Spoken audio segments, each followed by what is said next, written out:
এই লোকটা তার বাবা মা সৎ ছেলে ছিল, এর জন্য তার আপন ভাইদের সবার ভালো রুমে থাকতে দেয়, আর এই ছেলেকে এই ছোট রুমটা দেয়। এরপরে ছেলেটা এখানে চারিপাশে 4টা ইট দিয়ে দেয় এবং তার উপরে একটা বেড দিয়ে থাকতে শুরু করে। তবে এই ছোট রুমটার মধ্যে ছেলেটার থাকতে অনেক কষ্ট হচ্ছিল, এই জন্য সে একটি ইঞ্জিনিয়ারকে ডেকে নিয়ে আসে এবং এই ছোট রুমটা সুন্দর করে সাজিয়ে দিতে বলে। ইঞ্জিনিয়ার প্রথমে এসে লোহা দিয়ে একটি ফ্রেম বানায়, এরপরে একদম নিচেই একটি বেড তৈরি করে, তার পাশে কাপড় চোপড় রাখার জন্য একটি আলমারি বানিয়ে দেয়, এরপরে তার নিচে একটি ফোন চার্জ দেওয়ারও জায়গা করে দেয়, এরপরে একটি টেবিল বসিয়ে দেয় যেখানে বসে লোকটা কম্পিউটার চালাতে পারবে, এমনকি তার উপরে খাবারও খাওয়া যাবে। এরপরে বন্ধুরা রুমটার মধ্যে এমন কিছু বানালো দেখলে তোমরা চমকে যাবে। তার আগে গাইস, এখানে আপনার জীবনে কোনটি থাকলে আপনি নিজেকে ভাগ্যবান মনে করবেন? সামান্য কিছু টাকা নাকি মা?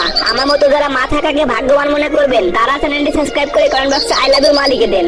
এরপরে খাবার রান্না করার জন্য একটি জায়গা বানিয়ে দেয়।